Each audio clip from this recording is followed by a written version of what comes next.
Selling loot gives me serotonin. Let's be real here. If you're into the Elder Scrolls, you're here for one of the following reasons. The lore, the loot, or the godlike exploits to have your orc character running around like he's a green buff Sonic the Hedgehog. Morrowind happens to satisfy all three, and is widely regarded as one of the best in the series despite having the growing pains of being stuck between a role-playing simulation and an action RPG.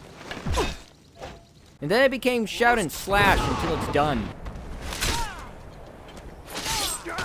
The story is many fans' favorites, the loot is the lootiest, and the fan patches and rewrites get rid of the worst bugs and keep in the stupidly broken, in a fun way, which is a long-winded way of getting onto today's topic.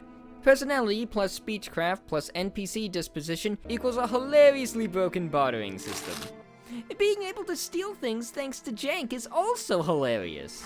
To illustrate this, I will show two different playthroughs of both of these hilarities. One being a smooth-talking Imperial with max stats in speech and personality, and a Khajiit because sneaky Kung Fu cats. All to show how you can become rich extremely quickly in a video game. Let's start with our Imperial, who I'll name something totally not controversial. I don't know, maybe something like Akira Rin? Yeah, that's perfect. Now we have to create our class. We'll call it Phantom Thief, yeah. Ladies, he'll steal your hearts and your, well, coin purse.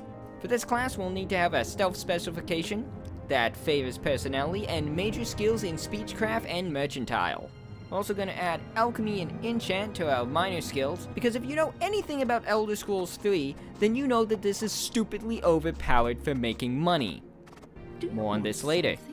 For our star sign, we'll have to grab the lady, which gives us 25 points in personality. And that gives us a total of 85 personality to start out with, along with 45 mercantile and speechcraft for all our bonuses. Interesting. So now that we have our freedom, of course we are going to rob the tax office.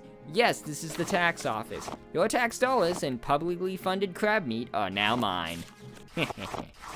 And I guess we'll steal back this ring for the Bosmer so we can max out the disposition at the local shop. You see, disposition in Morrowind is an indication of how much an NPC likes you. The more a shopkeeper likes you, the more you can sway them on a better deal.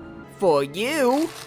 Normally what this means in game is you kiss ass until you get to around 90 disposition, but doing this cool thing at the beginning of the game called being a good person nets you this for free at the very first shop at the game. Just ignore the fact we're gonna steal it back later. Don't worry about it. Now this, my friends, is when we really get into the wacky stuff. Adding disposition, personality, and our mercantile skill means that we can sell things for as high as 90% of the full price of the item. But wait, I'm not done yet. But more on this later. However, let's look at our Khajiit friend, named Mona because I'm committing to this bit and you can't stop me. And we're gonna focus on him being super sneaky, which is why I'm going to pick the shadow so we can go invisible once per day. We'll be using that later. Interesting. And being a Khajiit, we will also be stealing from the government, as Khajiit are cats. Literally cats. They don't give a shit about property rights. Khajiit basically live in a really chill form of klepto-communism. Well, if the stories about fish are to be believed. You know, let's not think about that too much and go invisible to steal the shiny plate in the room. That I totally didn't forget to grab a recording of until writing this script. I swear I didn't forget. No, it's fine. What's this? Normally you'll get caught every time, but with the shadow ability, you get caught some of the time. Why? I don't know. Math? Sound? Footsteps? Actually, because of the bug, we probably could have just grabbed the plate at the beginning of the game and the guard would have just been like, "You just got off the prison boat. We don't want to put you back. Don't do it again. Criminal scum." And you'll be free to continue with the game with zero consequence. But if you happen to lay it down on, say, the floor before you get caught, it no longer belongs to the tax office. Why, I don't know, floor's lava, don't worry about it. Mona sells that for about 420 drakes, nice, with a bit of persuading. But if you had the Imperial Traveling Salesman build, that's almost 90% of the value of all items. That's like 600 drakes, man. That's pretty sweet, and that's what Akira is doing over here with his silverware. But that's not enough. That's never enough. What if I told you you could get full MSRP on all the items this early in the game? That's right, full mercenary suggested retail price. For you see, one day I was watching an old live stream of Vine Sauce's Joel, where he showed this to the world. Check this out. That's right, if you spam your price enough times, the shopkeeper just kinda gets tired of you and just accepts the price. This didn't really work that well with Mona, but it worked almost immediately with Akira. This truly is Loot Stars. The shopkeeper will never know what comes through that door, but his gold will sure as hell leave through it. Now, of course, this is where you'd gear up for some quests in town that may or may not involve a dead body and stealing from a poor fetcher. Don't worry about it. Don't worry about it. While Akira is doing this, Mona is gonna steal even more stuff from the government. While thievery is better in the newer games, that's not gonna stop us from breaking into the warehouse to steal armor and ingredients like moon sugar. For those unfamiliar, moon sugar is simultaneously sugar, catnip, an allegory for coke all at the same time. You think I'm joking, but I don't know what else you would call this. Truth be told, moon sugar itself is not bad on its own, though it's still illegal. It's only bad when you refine it down to skooma. Probably the only fantasy drug I can think of where you can both smoke and drink it. It's basically liquid cocaine, aka Diet Coke Zero Life Energy.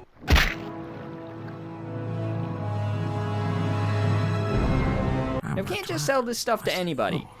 Moon sugar and skooma much have the stench potency of weed because shopkeepers instantly know you got some and want nothing to do with you. Because, you know, it's illegal and tied to crime.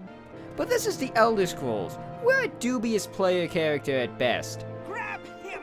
We can't have things like laws and molds get in the way of profit. I mean, think of all the dead people we had to kill just to get here. I worked hard to steal these drugs that may or may not be linked to a powerful crime syndicate of bastards. So I think it's about time we start heading to Belmore, because that's one of the few places we can sell moon sugar and moon sugar related products. And let's have Akira head there too. He just collected the bounty on the guy that killed the tax collector, and I think he's got enough money for a bus ride. Bug ride. You know what, don't worry about it. Mona will head to the Mages Guild. There, we have ourselves a totally professional alchemist that will kindly take my coke. I mean moon sugar. Now, I couldn't really sell it for the full price that we wanted, so I sold all my 24 for half price. Akira, on the other hand, is going to try and smooch up a pawnbroker into buying all the things at full price. Like we did at Serenade. That doesn't go so well, but hey, if we fail too many times, we can just use the voice of the Emperor to charm her into... I already used that power for today on Amando. Once rested for the next day, we can use our Imperial power to charm her into liking us a bit more. I could have used this from the start, but charm is not a permanent disposition buff, and really should only be used if you're failing too many kiss-ass checks. Clearly you are an idiot. And with that, we sell the tax collector's ring, because I forgot to give it back to the grieving girlfriend. Whoops! Bruh. Now the last thing we need to go over is every Morrowind veteran's favorite skill, alchemy. Not only is it insanely powerful, but it makes you stacks of coins from the very beginning of the game. It's almost like you're an actual traveling merchant instead of the usual highway robbery man. Now, to do alchemy, we're gonna need some alchemy tools, which I forgot to pick up at Serenade, but don't worry, we can just steal some. The local alchemist in Belmore has some high-level alchemy tools for sale at her shop, but this is Morrowind, baby. All her wares are strung about the place, and we can just steal it, and no one will ever know. That's right, no invisibility, no chameleon, only jank. Don't worry about it. We can now brew decent enough potions for 30 gold a pop. And you wanna know the wild thing? We didn't even need to increase her disposition. Just out of curiosity, I spammed it like Joel did, and this build is so broken, oh my god. Zenithar, please forgive me, I am committing a robbery! But you know, I kinda feel bad for Mona. Well, taking everything not bolted down is practically 100% profit. I think he wants 110. So we're gonna be taking that skooma we didn't sell to the Mages Guild, because honestly, I kind of forgot the first time around. And we're gonna be selling it to someone who has even more money. And his name is... Creeper.